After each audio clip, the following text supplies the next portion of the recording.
अमेरिकेत जाऊन मास्टर्स करण्याचं स्वप्न बघणाऱ्या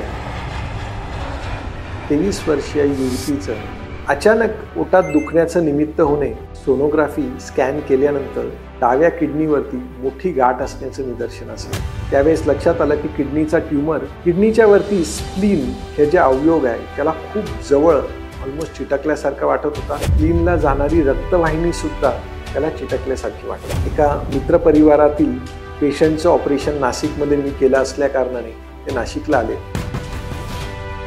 जेव्हा डिटेलमध्ये इमेजेस बघितले असं वाटलं की तिचं स्प्लीन वाचू शकते। रोबोटिक तंत्रज्ञानाने सर्जरीचं डिसिजन घेण्यात आलं।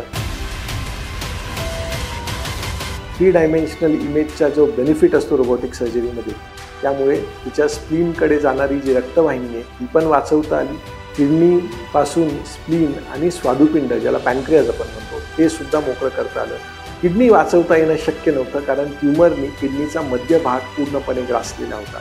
ऑपरेशन नंतर 48 तासात आहार वगैरे सेवन करत ती पुन्हा पुण्याला रवाना झाली। त्यावेळेस तिच्या कुठेतरी चेहऱ्यावरती हसू आलं। तिने एकच प्रश्न विचारला, सर माझा US लेटर आलेलं आहे, मी MBA करायला केव्हा जाऊ शकते? हसत मी म्हणालो, पटकन तिकीट काढ आणि निघून जा। टेक्नॉलॉजी ही आपल्या फायद्याचीच आहे, तिचा योग्य वापर करणं, योग्यरित्या निवड करणं हे महत्त्वाचं आहे आणि त्यात सर्वात महत्त्वाचा पेशंटला हा विश्वास असणं गरजेचं आहे की ह्या आजारातून आपण बाहेर पडणार।